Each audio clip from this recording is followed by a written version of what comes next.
Hello everybody, Tai Chi Twins here. I'm Jeremy Rorty. And I'm Joshua Rorty. Today we're going to talk to you about sword canes. There's real sword canes, and then there are fake sword canes. We're going to talk about the difference between the two and some modifications you can make to your cane.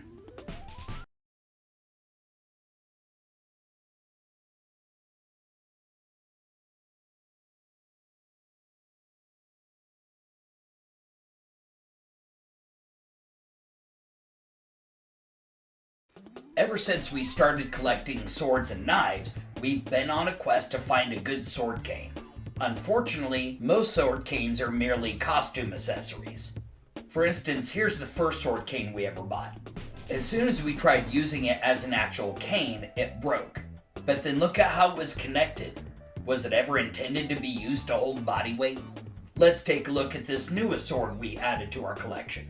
Here's a cool trick. You can use a magnet to find out if the sword blade itself is magnetic. If it's made out of real steel, it should be. You can then run the magnet down the handle to find out how far down the tang goes. I could feel a good pull all the way down the handle. Once I got up to the crook though, the pull was a little weaker. This tells me that the tang runs down the full length of the handle and then narrows at its connection point to the crook. After using it for a while as an actual walking cane, it seems like it's a much more sturdy design. Another major difference to look at is how the sword connects to the shaft of the cane. A lot of them use the screw-in feature. There's a couple of problems with this.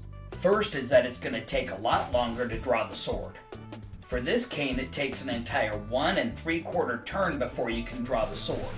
If you need the self-defense tool right away, this could be an eternity. Here's another problem with a screw-in sword cane. For the sword to spin inside the shaft, it means that the shaft has to be hollow. This weakens the integrity of how much weight the cane can hold, and also eliminates using the shaft as a secondary weapon. With a new cane, the sword can be drawn simply with the push of a button. This means that the shaft only needs a small slit for the sword to fit into. This design greatly increases the overall integrity of the cane. This means that it can carry more weight and can be used as a shield or a secondary weapon. The last thing we'll discuss is the difference in the blades themselves. The first difference that you notice is in the length, the width, and the thickness of the steel. But let's take a closer look at the stamp.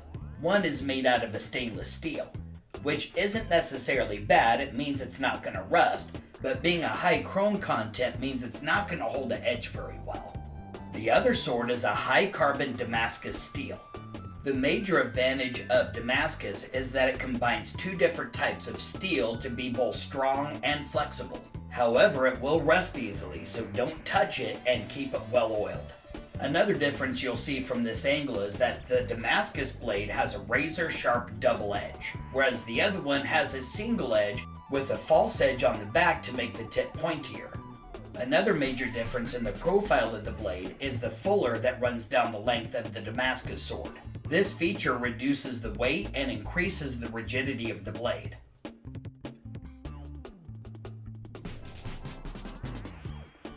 When you order anything online that's not custom, you're going to have to make some modifications to it. Whether it's clothing, maybe it's a guitar, maybe it's a sword, there's always something that you can do to more personalize it for yourself and make it more comfortable with your body. Canes especially, because they come as one size. I'm a short guy, so most canes that I buy are a little bit too long for me. So there's modifications you can make to even the cane when you first get it. First thing, because these are sword canes, if you listen, this one's really solid, very well put together. There's no wiggle in it at all. On the other hand, his has a lot of wiggle, and it has nothing to do with the difference in craftsmanship as much as how tightly the blade fits into the shaft of the cane. For instance, if I can get mine out here, they're still brand new, so the buttons are kind of hard to pull. So if I pull it out and then I drop it, you'll see it doesn't go through all the way. I have to actually push it a little bit more to get it to lock. On the other hand, with his, when he gets it open, he can drop it, it closes all the way. So all that rattle is just coming from the fact that the blade is not sitting snug up against the shaft inside the sheath. So let's go ahead and show you the modification we're going to use to fix this. If we take a closer look at the inside of the shaft, we'll notice that one side is designed for the latch. It latches fine, so we don't want to mess with that part. What we want to do is add some thickness to the opposite side. The first thing is to clean out the inside, removing any dirt or oil that's on the side we're working with. We're simply going to use a Q-tip and keep swabbing it till it comes back clean. If it's particularly gunky, you can always use rubbing alcohol. Just make sure you dry it out afterwards.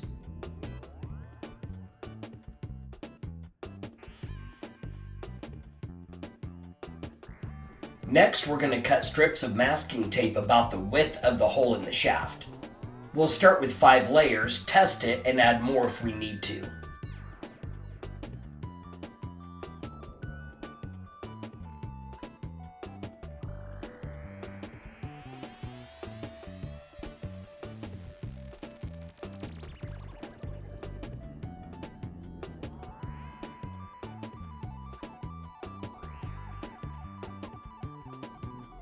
You'll know you're done when the sword fits snugly and there's no more rattle.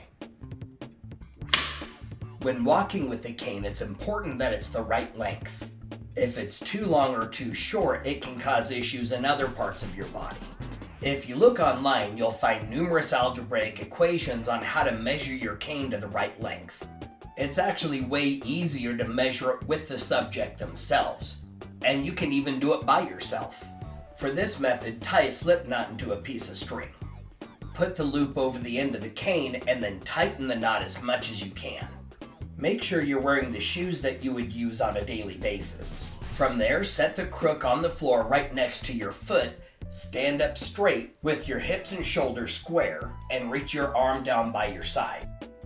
Then adjust the position of the string to match the crease in your wrist. This will be the proper length of your cane.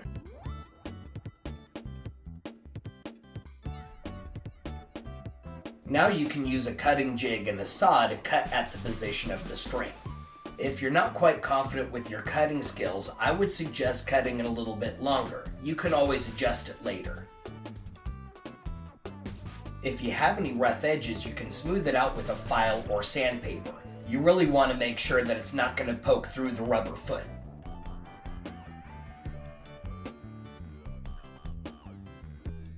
When your cane is the right length, your arm should be mostly straight with a slight bend to it. One customization that I like to make to most of my weapons is to simply rewrap the handle. I prefer to use paracord because not only does it make for a good grip, but it also absorbs any sweat that might come from the hand. For this project, I pulled the guts out of the paracord and used just the mantle. This allows the wrap to be more low profile since the handle's already so thick. We've already demonstrated how to do my favorite handle wrap in our video about how to make a survival staff. If you want more details, go back and check it out. The cane handle is round, so the shape of the wrap will prevent it from rotating in my hand. I also align the wrap with the blade so I can index where the edge is at just by holding it.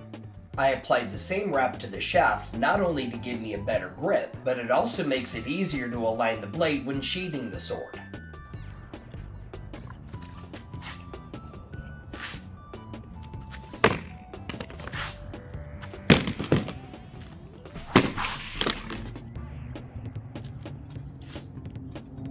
There are all kinds of modifications that you can make to your cane or walking stick. Some people can get pretty creative. What are some of your favorite modifications? Let us know in the comments down below.